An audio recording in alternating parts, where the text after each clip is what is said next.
Hi, everybody. Welcome to today's session, Love, Sex, and Surviving Infertility. My name is Rebecca Flick. I am with Resolve, the National Infertility Association, and we are honored to be the session's sponsor. For those of you that don't know, Resolve is a nationwide nonprofit organization. We've been around since 1974, and we started as a support group around a women's kitchen table. And now we have 200 support groups nationwide, and our main goal is to support people going through infertility and advocate on your behalf. So we're the only organization on Capitol Hill fighting for your rights and in your state legislation. So we ask everybody here to be part of that movement. Oh, thank you. And the third part of our organization is that we raise awareness. We are the founding organization for National Infertility Awareness Week. This year will be April 21st through 27th. And we just ask anybody who's facing infertility, you are not alone. We have been around, like I said, since 1974. And we are based in Washington, D.C., and our main focus is you.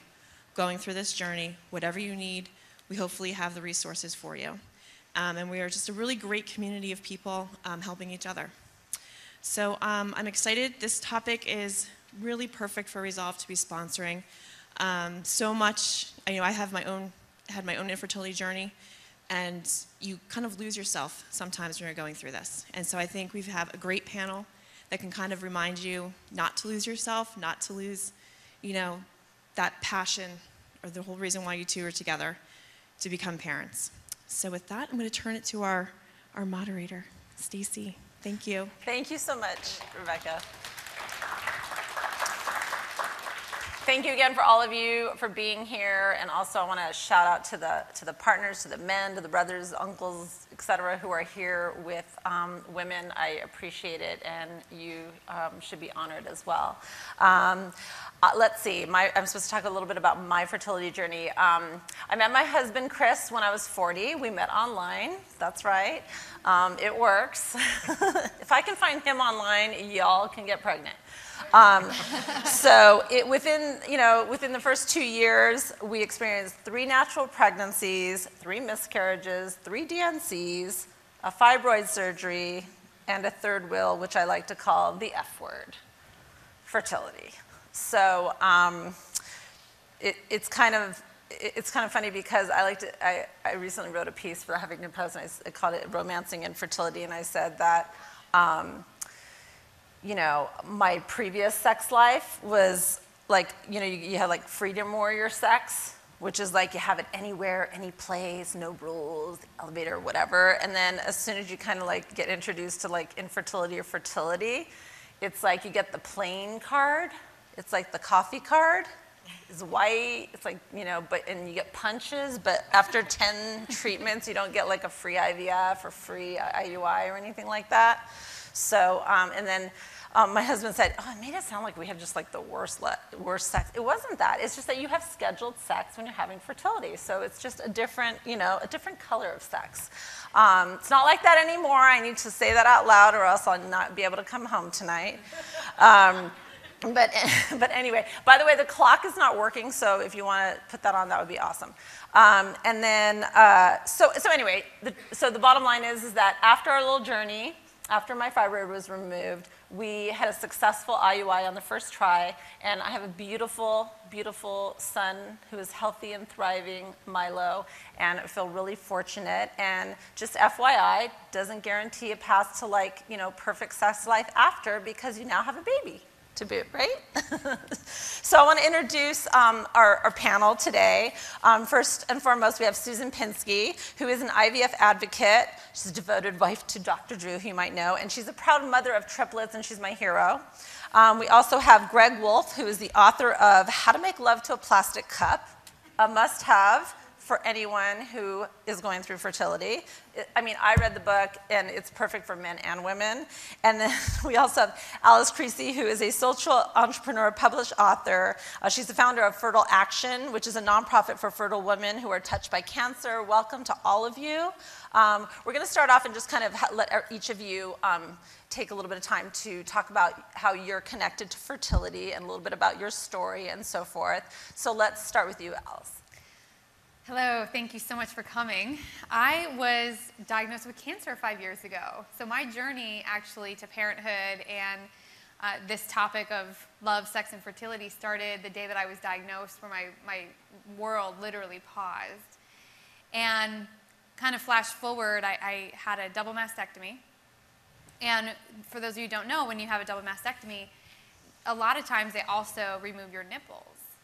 And when I was asked to sit on this panel, I said, oh, I have the best story to tell everybody about the first time I was felt up after I lost my nipples. And I told her, oh my God, you're perfect. I'm so happy. And it's an elevator story. Oh. It is. The second part of my treatment plan actually included keeping me in medical menopause for 2.5 years. So you can imagine, I have no nipples, I'm in medical menopause, I feel like an it. Oh, and to boot, I was bald. Okay? It was like the trifecta of no libido. Yet, I show up at this hotel, there's a general manager there, he and I get to talking, and I got a whiff of him. And suddenly, it didn't matter I didn't have estrogen, progesterone, or testosterone in my body because I had pheromones. And let me tell you, they are so powerful. I suddenly turned into this lioness who was like, oh my gosh, I have to have that man. And I was with a group of breast cancer survivors, and we invited him out with us for the evening. And I mean, I feel a little bit trampy even telling you this story because somehow he was going to walk me to my car. We ended up in the parking, structure's elevator. Next thing you know, we're making out. And he goes to do that move that guys know really well, like where you take your thumbs and you're going to put them across your nipples. You guys know it. And I literally, in the middle of this elevator, making out with this guy, pulled a timeout. Tea and all. And I was like, oh, timeout, I have to tell you something. Remember that whole thing about the double mastectomy? Yeah, I don't have any nipples. And he was like, oh, okay. Are you going to get some?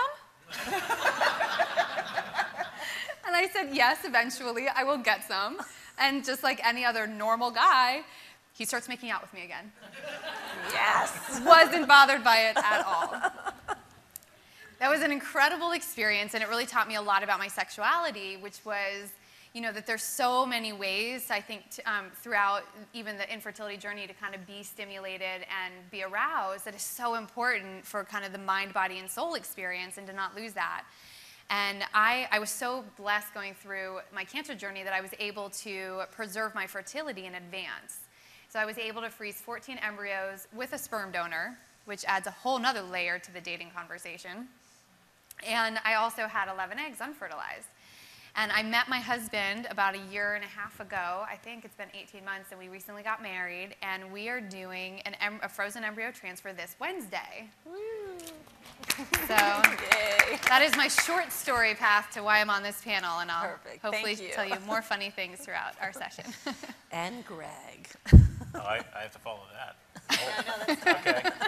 Well, I should probably start off by saying I have both my nipples. Lucky man. Wow. Let's see. Well, my story goes back to when my wife and I decided that it was eventually time for us to spawn, and we decided, okay, well, we want to make sure our child is as healthy as possible. So we go to the doctor for a PGD test because in my family there's some genetic traits that we want to make sure do not get passed on to our son. And, we got it done, and he said, well, okay, here's the thing. Before we start talking about PGD, let's talk about the fact you don't have good sperm. And that was the first time that anybody's talked to me about, why male infertility, because I had no idea it even existed before then. You always talk about when you see on TV and Oprah and all this stuff, women are the ones who are infertile. Never talks about guys who are infertile. And so I suddenly, it's a huge shock, and say, whoa, what do you mean me? Well, your sperm is crap. I think he was a little nicer than that, but there's probably some more. Yeah, that's what I heard. Exactly, that's exactly what I heard.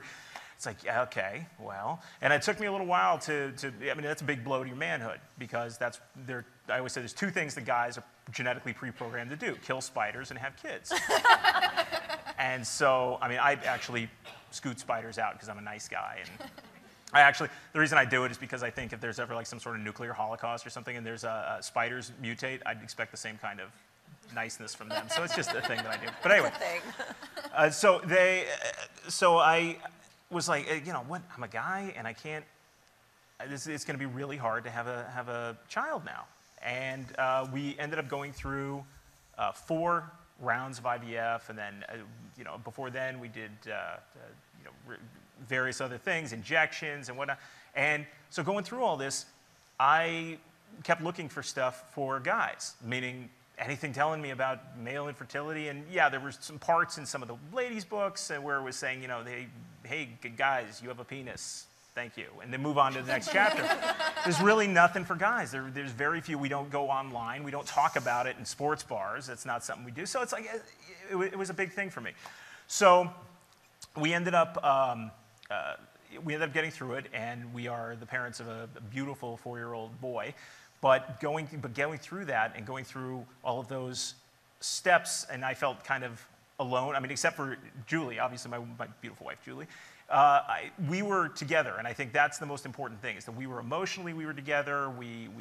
And that's one of the things we'll talk about, sharing a good sense of humor about everything. But that, I think, is the main thing, especially if you're a man, is staying connected with your significant other, because that's, this is something you're both going through together.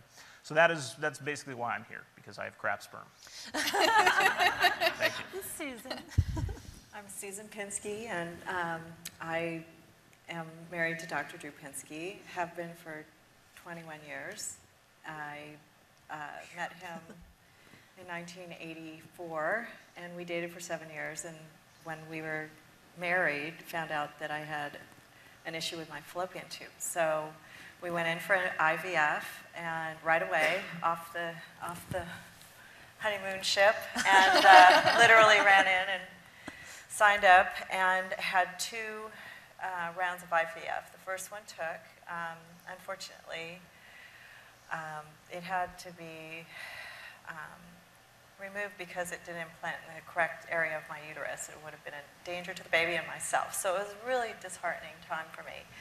And we were really happy together and having a great time, but it was a tough road to have to get over the loss of a child. And then also, after about 3 months of therapy, went back in for the second round and implanted 5 embryos. And we were successful. 4 of the eggs took, and I was pregnant with quadruplets. So it was a little scary, and we had to decide what to do. Went through some questions of selective reduction, which I wasn't really very game for. I would rather just try to have all 4, because I didn't like the first round, and I don't really believe in that. But fortunately, 1 dissipated after 12 weeks, and we were only having 3, so that sounded fine. I'll do it. And one of the cute stories, though, when we went in for the test to see if I was pregnant, which was about 10 days into the pregnancy, because they could see if there were any heartbeats. I was laying there with my legs up in the air, and my husband, in the room with the doctor, and they're fishing around with the ultrasound, after the 60 shots and all these scientific things that I was going through, which were not very fun. And they say, "Oh, there are 4 heartbeats." And my husband says, "How am I going to put them all through college?" And I was like, "Excuse me, wait a minute. Let's worry about me for a second." So be that as it may, we were really successful. It was a tough road. Our sexuality was put on hold quite a bit of the time. And but we were so excited to be pregnant and have babies, and we worked together because we're a team, and we wanted a family. And I've been trying to think about, what it was like for the last few days, because, I really haven't thought about it, but they're all successful, great kids, and I wouldn't change a thing. It was very, very difficult, but it was worth the outcome in the long run. Oh, look. So that was me pregnant the night before I gave birth. And amazing. My this superhero. Is what came out. little babies. And Douglas, Jordan, and Paulina. And we've juggled them for the last 20 years, and now they're all in college. And our sex life has improved. exactly why you're here, to give us all this sound advice and wisdom. That's an incredible story. And it's so interesting because, you really are kind of we're like a pioneer in having gone through fertility, and it must have been, such a experience. I mean, was anyone else going through fertility when you were? Well, I didn't know anybody, but I was introduced to another couple who had triplets as well, and she was 6 months ahead of me, so she helped me through the pregnancy. But be that as it may, it was, I mean, I like to joke with my kids, and say, I'd rather be 50 than pregnant, that's for sure. Because you guys were a handful, and it wasn't easy getting you here. So, but then my husband kicks me on the table and says, don't say that. They're good kids. Yeah. I know, so we're going to ask a couple questions. I know personally I felt stressed about so many things. This is directed towards Greg. In the middle of sexy time, as you're going through the midst of fertility, it's like, oh my God, I'd be obsessing whether or not it was the right time of day. Was it the right position? Do we have the pillow for after? Do I need to be propped up? Do I need to lay it on my side? All those things. Like, do I need to marinate? How long for? Et cetera.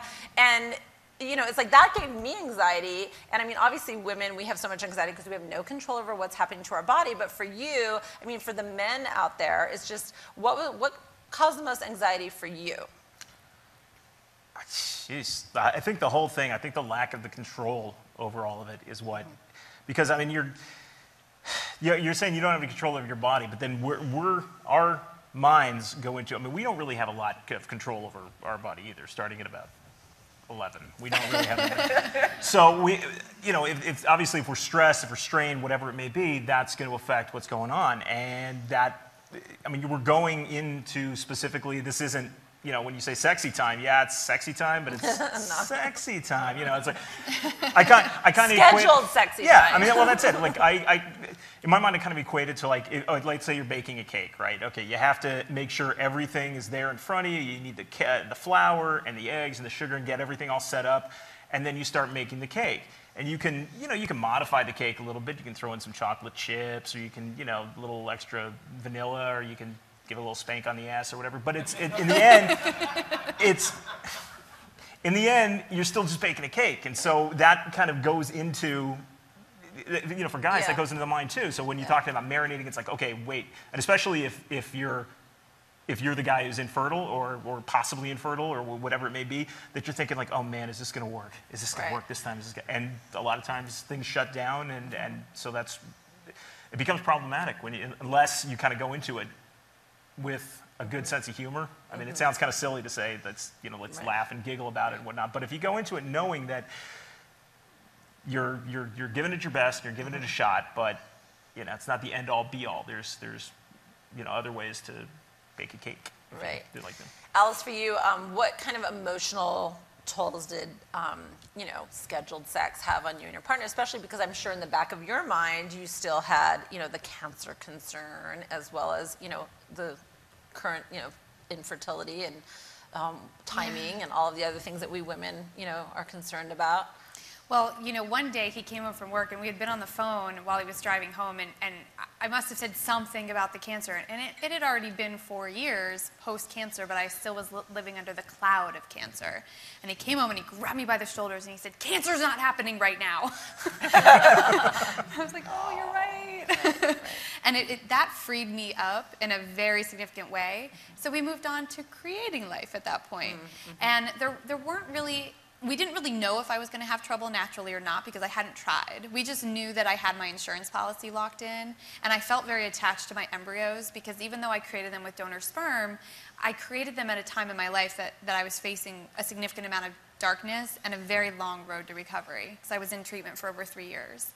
And so I was already attached to them, but I was increasingly more attached to my husband, now husband.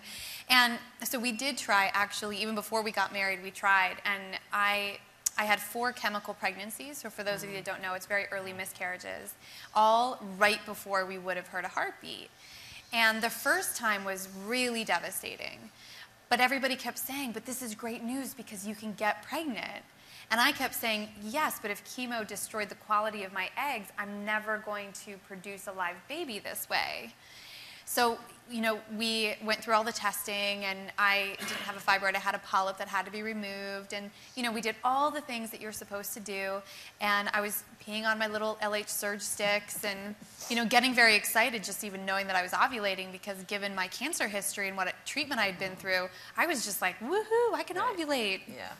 I mean, even when my period came back after going through cancer treatment, my father called me, and we were woo-hooing my period. I mean, there are things that you just start celebrating that you didn't really celebrate when you were 12. Guys don't do that often. And I think on that note, I think within this whole journey, it really does take a village, you know, in the fertility process. And I think for me too, is like a lot of the women that I've connected with over the weekend is just, you know, it's the communication. Even talking to husbands, you know, you can tell the difference on their faces. You know, women who are coming and, you know, having a relationship where they feel open, and you can say, oh God, I'm so bummed we have to have sex today, you know. And nobody's, feelings are gonna be hurt. It's like, he's not taking it personal, you're not taking it personal, but it's just being really honest and open with each other. And I mean, Susan, you did, you know, fertility obviously such a long time ago, but the one, you know, and there's been a lot of changes and improvements, of course. Wasn't that long ago. Well, no. You're right. Wait, how old am You're I? right. You're right. Okay, a little bit ago. Sorry. And no, but. And there's been a lot of changes and a lot of improvements in fertility treatment, but the one constant is all those unromantic shots, Yes. right? And Yes. the timing issues of when you have to do those shots. And I know that you were telling me a really great story of, you know, you and Drew's kind of, you know, way of giving shots, and you didn't, you know, tell us a little bit about that. Well, the first time we went through it, we made the mistake of giving the shot in the bedroom at night, and every night, same time, because you have to be consistent with your timing. And Drew's very good at that. He's always right on time. So, so it kind of put a damper on our love life, because I was starting to equate going to bed with getting hurt, because he was stabbing me with this progesterone shot. It was really painful because it's an oil-based shot, and it just takes forever to go in, and it gives you bruises, and it's so uncomfortable. You go through like 60 days of this torture. And yeah, it wasn't good for our sex life. We'd go to bed and he'd want to have sex, and I was like, no thanks. Because I just got it in my head that, you know, it was going to be painful or something.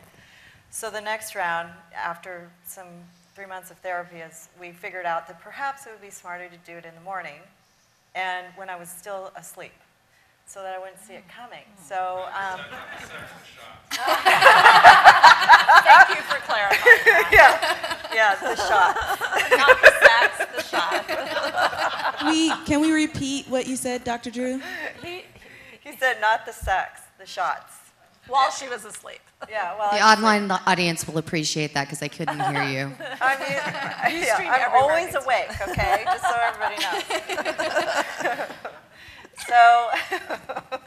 So that definitely helped. I mean, no, that's, and you know, it was better because we figured out a routine that didn't cause more problems in the bedroom, because it was really tough at first, because you're put into a state of menopause and you don't have a sex drive to start with, and then you're you know, when you do get pregnant with triplets, I'm not sure if this is the same with a singleton, but I got this crazy sex drive, but it was being dampered by, it is? Oh, good. And It's then hormones. I'm glad, at least something good happens too. But then, yeah, it was just a better way to go. And after the shots were over, it was fine. You know, then we found out we couldn't have sex because I was pregnant with triplets. So we went another 3 months, and the poor guy, I mean, he was a saint. He put up with this, and you know, it's worked out okay. I mean, it was well worth it. Seriously, you know, my goal was to have a really happy, healthy babies, and they all came out 6'9", 5'8", and 5'0". Oh my gosh. It's amazing. And they were all ready to go home the minute they came out at 35 weeks, and I was huge. I was 50 pounds heavier.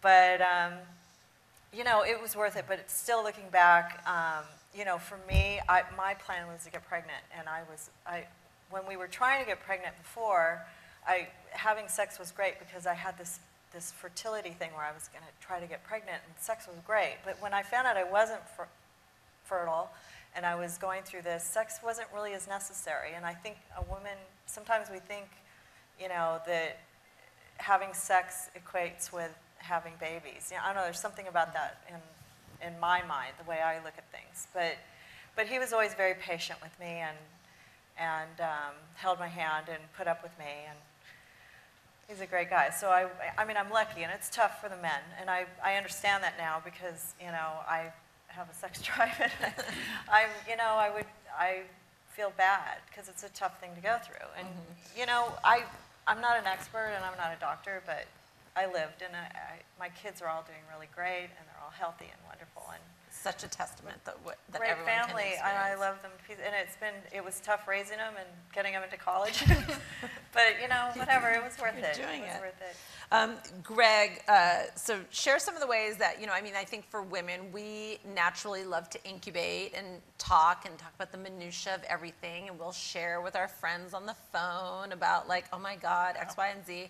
And men obviously don't do that as much. So for you, what was an outlet for you, you know, that you kind of were able to communicate what, you know, kind of issues you were going through and feeling about the stress of sex, or just trying to get pregnant, or dealing with your wife, or, you know, and so forth. And how did you bring kind of a little bit of the romance back during the, you know, trials of, you know, during your IVF process? I didn't. It was terrible. The whole thing was terrible. No, actually, it's funny because that's one of the problems being a guy involved in this. It's difficult. You can talk with your wife about it, obviously, but it's difficult to find anybody else that will, especially guys, that will either commiserate or listen or anything, because you're sitting there and you know, you're going to talk about, well, you know, the Lupron shots were just, you know, but then the follistim, I mean, my God, and, you know, and the other guy's like, yeah, shut up, pass the wings, and let's watch the show. So it's really not, it's difficult for guys because we don't have, I know when Julie was on the, when she was going through all this, I mean, she was online constantly on the message boards. There's these communities, you know, just women supporting women, and they have all the little acronyms for everything. You know, sex is baby dance. I know y'all know that, but I was like, really? What? Baby dance? I don't Yeah, know right. that. Yeah. And DH is dear husband. I thought it was designated hitter, but it's like something else. So, yeah, there's a whole other language that women have for this, and you know, guys don't have that. So it's very. Unless you have an open communication, that's one of the things I really talk about in my book, that you really have to have an open communication with your wife, because as a guy, it's so hard to have any sort of outlet other than that, to anybody to talk to. Now, as far as like bringing romance back in, that's the tough thing, because in addition to, I mean, just kind of getting back to the shots a little bit, the shots, I mean, they're, like you said, they're all hormones, and Julie ended up putting on a lot of weight during the shots, I mean, during the prep period. And so as a result, she felt, you know, less than attractive, even though I would tell her she looks beautiful, she looks, you know, this is all about having a baby, and this is about our family, and I love you. But still, it's her feeling the way she feels. And so, you know, I would try to do what I could do, and as much as I could, at flowers, and I'd let her watch, you know, Grey's Anatomy when she wanted to, and, you know, nice thing, you know, stuff like that. But well, yeah, let her watch football, exactly. That was, for her, that was nice. But they're really, I mean, I jokingly say, but I don't really jokingly say it sucks. I mean, the area during the love and the romance during the time of fertility treatments suck, and it's hard to get through it, and you have to really muscle through to get through it, but it's totally worth it if you can do that, if you can muscle through and talk and open up and, you know, joke around and realize that it's really important, and you do want to have a child, but it's also about you two, and it's also about your family, and you know, you two make a family even before a child comes in. So as long as it doesn't tear you apart, then you know, without sounding too Pollyanna-ish, things will be okay in one way or another. Things will work out. Yeah, that's a really good point. And I would say, you know, it's really important that we try to maintain your love and connection in the relationship during the process, because, you know, when the baby arrives, your baby will arrive, they need a mom and a dad who are connected and love each other and have open communication, so that, you know, together as a family, you really, you Or know, a mom and a mom, a or a dad and a yeah, dad. any relationship. Or just a mom. Or just a dad. Or even a single parent, just to be connected to how you're feeling and being open. Yeah, you know, exactly. For sure. We're going to open up to the audience for some questions, and there's a microphone because of our Ustream audience. So if anyone has a question for any of the panelists, please raise your hand. All right, guess we're going to take it to the social media. Jennifer. Yeah, so now I get to select what I'm going to We have ask a question you. right over Actually, here, Jennifer, too. we do have a question right over We here. do? Yes. Okay, we'll defer to you.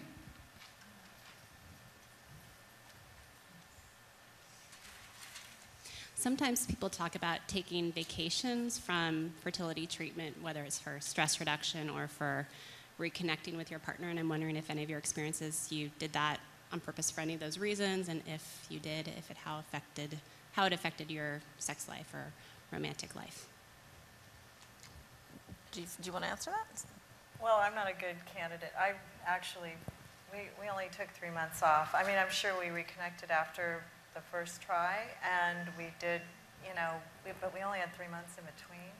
I mean, I wouldn't be a good judge of that. I remember when I was also healing from some surgery as well. So, but I do believe that getting therapy is a big help. And if you can't, you know, might be just so you have somebody to talk to, because it does get really stressful between both partners, and you need someone to talk to. You need to get it off your chest, whatever it is that's bothering you, in between, I would say. But that's just my personal experience. Thank you. Is asking a similar question. Somebody says, Susan mentioned therapy. Do you think therapy is a required support mechanism for couples? She just, yep. Yeah, I truly absolutely. believe in it. And I also think that when your kids go to college, they should take advantage of it, because you get 4 years for free. So they're going through it now because of whatever I did, but I believe in therapy. It's fantastic. There are folks that want to hear from Greg and Alice as well. Alice, what is the question, basically, did you take a break? Do you think it's important to take a break from the fertility treatments? Was that helpful? Did you ever take a break? I didn't take a break intentionally to just reconnect kind of romantically. So sort of in between all my losses, we were still connecting romantically. I'm a big believer in kissing, and I don't need any drugs to make me enjoy kissing my husband, you know? And I mean, they definitely show that there's a chemical response that happens tongue to tongue. You know, I think those things are really important, and, you know, having sort of sensual touch and so forth in between all those times. Since I'm about to do my frozen embryo transfer, I feel like I'm a couple months pregnant already because I'm incredibly bloated. And so I don't feel very sexy right now. I mean, plus, I mean, on these medications, I sort of inappropriately giggle at all the wrong times. I mean, all the wrong times. And we had to go like on a scavenger hunt just to find my clit, because it's 3 miles away from my body right now. I mean, 3 full miles. And I never had that problem before. So, you know, we have incorporated a lot of humor into our journey, and that's helping me. I don't know if it's helping him. I think he looks at me like, wait, I thought you were supposed to be emotional crazy, not just crazy crazy. But, you know, but it is what it is, and you just sort of roll with the punches. You know, I think that's kind of what's worked for us. And also, you know, gosh, I mean, especially if you're in LA, I think there's a sex toy store on Santa Monica Boulevard, and I told him, I said, gosh, I went to that sex toy party with my girlfriends. Yeah, and I went, my girlfriends, when I was in my 20s, had some party where somebody came, and they had all these, like, potions and stuff. And I was like, honey, I think that's what we should do. Maybe that'll help us find it. Yeah. You know, so I think just also being open and to trying, you know, new things. It's an adventure, and we're adventuresome people, so that's been helping us a ton. Yeah, and I think, I mean, to answer the question, for me, I think just to even pose the question is a good thing. That's a really responsible, great thing. I think my husband maybe during our process did say, babe, you know, I'm thinking maybe we should take a break. And of course the woman's always like, no, let's just keep going, forge ahead, Right. we got this, you know? And, you know, you get a little crazy time. It's always, you know, it's the focus, and it's, you know, it's really hard to enjoy the journey when you're just working on the destination. But, you know, if your partner says, should we maybe take a break, maybe not saying no right away, but just saying, well, why do you think we should? Because maybe he's like, well, you're a crazy lady. And I personally can't take it anymore. Right? Right? You never said that to me. He probably thought it, though. Because you guys were in therapy. Oh, or your therapist said it really nicely. Does anybody else have a question? Comment?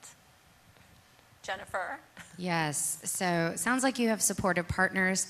How do you know when you should stop trying because you feel like your partner's not in it with you? I'm not sure this is the right topic, but I thought I'd throw that out there. That's a really good question, actually. I'm okay with being a single mom by choice. So he's either on the bus or not on the bus. I'm probably not the best person to answer that because I went into my journey in general when I met him. I was about to use my embryos and pursue parenthood as a single mom. So he was like icing on the cake. So I think that I was pretty clear with him, right from the beginning. Like this is my path and this is my journey, and I would love you to tackle this with me and to experience this together. But it's okay if you don't want to either. I felt very free in my choice. Greg, do you want to? That's a really tough question because I know there have been times. I mean, like I said, we went through it four IVF rounds and then other things before that. And I know between the two of us, Julie's more the pragmatic one, and I'm more the kind of go team, that kind of person. So I'm the kind of guy who goes, well, let's go to Vegas, and she'd say, with what money? And then so she would actually get every time there was a negative, she'd say, oh, maybe we should just stop, and maybe this is just God's way of saying this is not. And I said, no. My thing was, unless you see a burning bush in front of you, God is not involved in this. So it's probably the drought. Yeah, right? then it's we do live in California. It's true. But I think that's so tough. The idea of somebody saying, you know what, I'm not in it anymore, and that I mean it's a huge. I mean, having a family, it's the huge life decision of a couple. Yeah. So, I mean, for me to just say, well, if they're not on board, get out. I'd feel bad saying that, but at the same time, I mean, this is something that people want. If you want to have a child, you should have a child, and however you end up going about that, that's where therapy comes involved.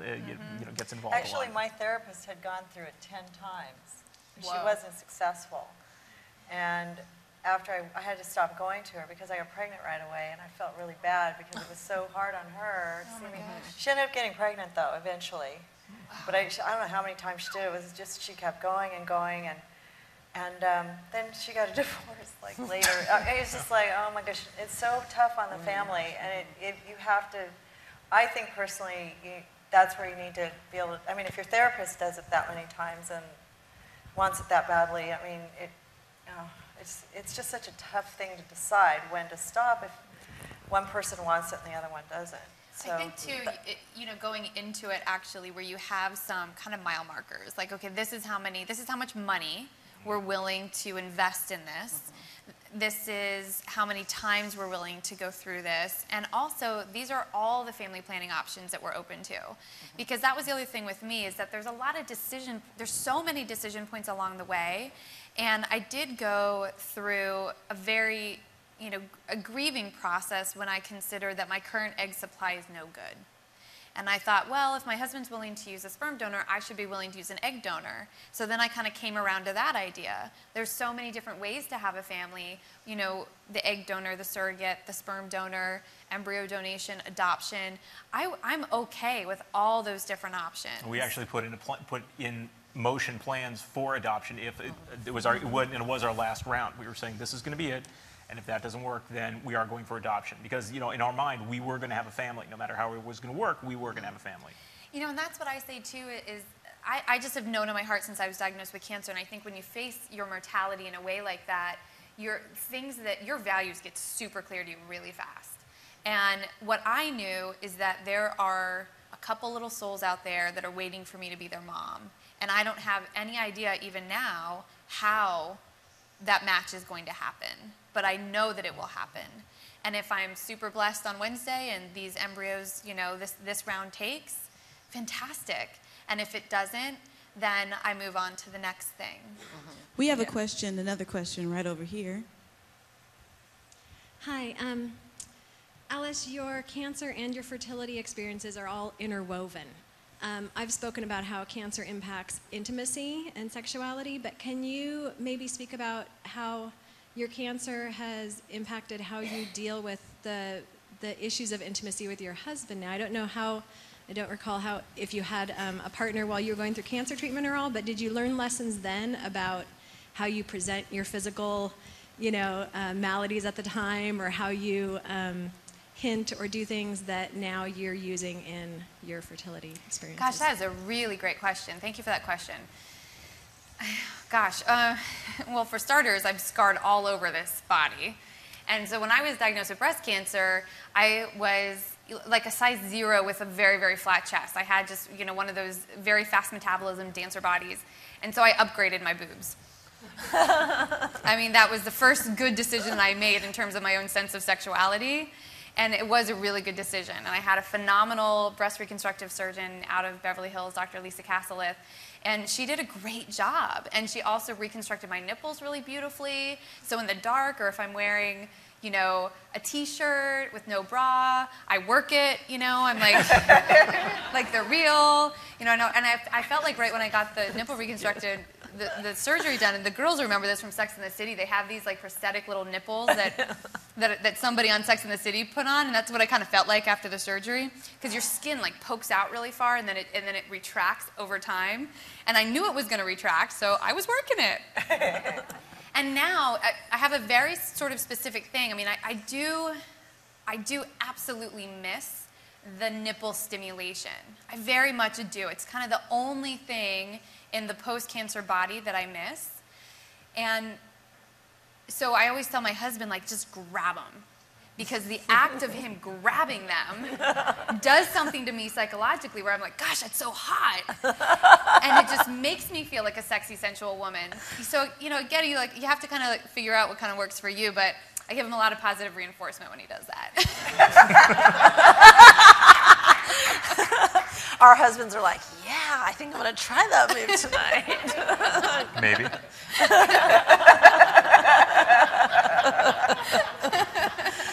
I mean, yes. Wait for the microphone. She'll run down real quick. So, can I make a couple comments? Well, I'm sorry, I didn't realize you were going to get the mic right at that time. But just a couple comments for a couple of the panelists. Obviously, Alice, we all love you. But Greg got a really nice comment that your wife must be very lucky. Aww. And Susan said that, someone said about Susan, Susan is great talking about sex. The Pinskys have got it going on. They do. So now to our audience questions. Hi, Greg. My question is for you. It wasn't clear to me that your sperm was actually used to create your child. Was that correct? Yes, it was. Okay. Yeah. So I'm curious as to why you were going straight to adoption and not to a sperm donor. I think that, again, going to the male pride, I think that don't ever underestimate how awful we are when it comes to that thing. That's the reason we'll ruin something in the house before we'll call someone else in to fix it. Because because I think it was that my sperm was, they felt at that point they were able to harvest enough that they could give it, a couple of shots at it, but they're just, I had 4, the total, not million, just 4. So for me it was, I'm going to give it at least a few more chances this way, and then if not, because I also, in doing some of the research of it, I found that a lot of times, and I'm not saying I'm one of those people, but sometimes, I shouldn't say a lot of times, sometimes there's some sort of, if the father feels his child isn't from his sperm, that there would be some sort of, not rejection, but there's some sort of mental block there. And it just, in my mind, I thought, okay, if we were going to go that route, then we would go that route. But to me, it would just be easier, and I know that there's so many children out there who need adoption, they need good families. I actually, in my own family, have a sister who is. So I know that I know that there's, it just seemed like a better route for me. Now I know for a lot of people, sperm donors seem like a reasonable alternative, or egg donors, and more power to them, obviously. But that was just our choice at that time. So it was a long-winded way of saying that. But. Well, thank you. And just thank you for being so honest. I think, my nonprofit Fertile Action works to help women who have been touched by cancer become moms. And so on a day-to-day basis, I'm working with them on all ends of the spectrum. And the reason we say touched by cancer is because that goes for a woman whose partner had cancer and might be dealing with infertility himself, or the woman directly has been touched by it as well. And that's the first thing that comes out of my mouth when they are diagnosed and they either can or can't afford fertility preservation is, just go through this journey, keeping the vision of the fact that you are going to be a parent. And be open, just be curious about all the different paths to parenthood, but your value system is your value system, and only you can choose in your heart, and it's not a decision that's made up here. The money part should be, but the rest of it has to be your own heart-centered choice. And then once you make that choice, don't tell anybody about it that you don't think is going to be supportive of you. And if you even have, an inkling that somebody might not back you on your choice, do not open your mouth about it. I think that is so critical to your support system, and it's making sure you're the CEO of this team. This team. So you get to choose who's going to be on that team and who's not. Yeah, that's a great point, Alice, because I know that a constant theme in so many of the conversations that have taken place the whole weekend is nobody can tell you when it's time to stop trying. Mm-hmm. Only you and your partner, or you alone if you're choosing to be a single parent and so forth. It's a personal decision.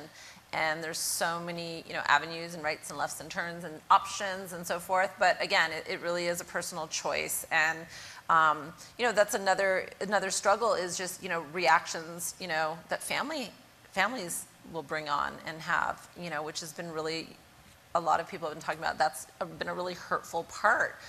The judgments, like, I can't believe you're spending that much money. I can't believe you're going to, lose your house because you are going through fertility. Is it really that important? I mean, just really insensitive comments and so forth. So again, it's like, this is all, part of the journey, and it's a personal choice, and, it should be respected and honored no matter what you do.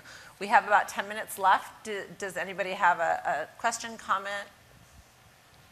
So there's folks asking if there are particular types of, well, how's the nice way to say it? So Alice, you brought up the sex toy party.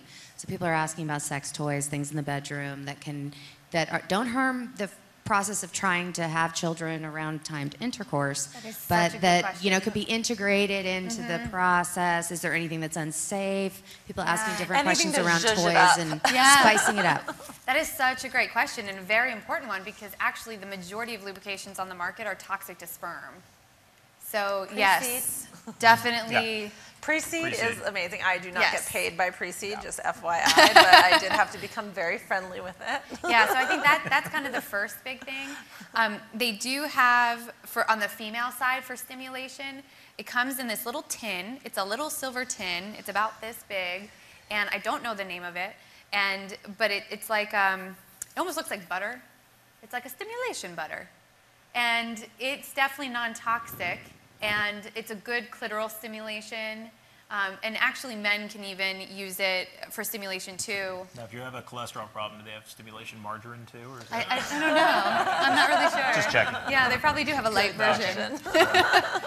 And outside of that, just in terms of like toys and things to experiment with, I think that talk with your doctor, in particular about things that are kind of on the do not play with list. But for the most part, when it comes to toys, you're not really, as long as you're not doing anything unsafe to your body, you're probably in a safe zone.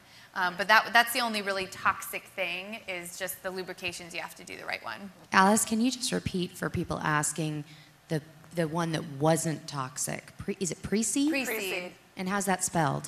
Roughly. P-R-E-S-E-E-D. Okay. Thank you. And then the lovely thing, I mean, it's funny because with all this stuff and extra stuff, I mean, it is part of the relationship, but part of the journey of, you know, this whole, the fertility journey, is it's really awesome when your partner is really in it to win it, then you know it when they're like, hey babe, I'm on my way home, I'm gonna swing by the whatever in Santa Monica to pick up some pre-seed, and I'm just like, really? I just love that guy. Exactly. That's when you know you got the right guy. Yeah. You Is know? that every day now? Right. So I mean, those little things, even though like in the real life of, you know, non-fertility life doesn't seem like such a big deal, but you know, honey, I brought home this rad magazine, movie, oh, somebody told, you know, it's like just those little things. I would imagine porn would be good, since you can get porn. Right. Watch porn Anywhere. Yeah. Right. Well, they didn't have it back when I was, unfortunately, but They no, I didn't mean, have that would porn? be a way to go. You could, Yeah. you know, watch porn together. Skinemax. Yeah, so I think, you know, the message being that, you know, sharing in that journey of the reconnectedness together is really such an important part, and it's really nice when you get to feel that. You know, we're big cuddlers too. And I have to say that I think that if we remove the cuddle, I'd feel just so kind of isolated in this whole journey. I think that cuddling goes a long way. Yes, absolutely. And, yeah. Yeah, I think I was a big fan of that as well. Yeah. That's hard to come by. Right. Oh, then I'm awesome. I'm like a teddy bear. That's great. A little bit. Jennifer, was there another comment I didn't hear? So there was a follow-up about male point of view versus female point of view. So we heard from Alice. People want to hear from you, Greg. What's stimulating to you in the bedroom when sexy time is scheduled? Let's see. Well, I remember we tried, did some research into, and I hate to sound so clinical about it, but we actually did research in it, like figuring out what are the most erotic. Well, yeah, you know, but like what's some of the things that turn guys on? I mean, like I said, the stress kind of is a turn off. So it's like, okay, what can we do in the environment that is a turn on? And so we would, you know, have like dim the lights, and we also found out that certain scents, there are in fact certain scents for guys that are arousing. And one of them, the hand of God, is it's pumpkin pie. Pumpkin pie, I swear. I thought it was Burberry perfume. So no, but honest to God, we have a scented candle, pumpkin pie. I knew there was a reason. I got turned on every time I walked in. Greg, you got to clarify. Really? Is that just you, or is that like actually scientifically It's an proven actual, somewhere? I swear, it's a Pumpkin scientific pies. thing. There was some research done. I don't know. It's probably been debunked since then. I don't know. But at the time, pumpkin pie is considered. I want to say cinnamon, but A professional over here says cinnamon. cinnamon. Okay, cinnamon. Yeah. So this Yeah, I don't know all is this why guys get so horny around the holidays, I guess. Oh my God, that is so great to know. Yeah, so we would, you know, scented candles were a big thing. You know, we just tried to relax as much as we could, because we knew going in, it's like going in for, to use a sports metaphor, you know, you go in for the big game, and you try to stay loose and you try to stay relaxed, and we kept a sense of humor about it, and that actually tends to be the less pressure seems to be more of a turn on than do this, you know, that seems to be so. That just reminds me of my mom, and that's a whole other thing. It's a whole nother show. Yeah, that's it. But yeah, so I think that's pumpkin pie, relax, cinnamon. laugh, and cinnamon. Yeah. Okay, on that note, we are going to wrap up our conversation on love, sex, and infertility. I want to thank each of our panelists, Alice, Greg, and Susan. You were wonderful. Thank you so much. And I'm sure that if you have any questions that you want to ask on a personal level, you can do so afterwards. I want to thank our live and online audience for joining us. And Ustream.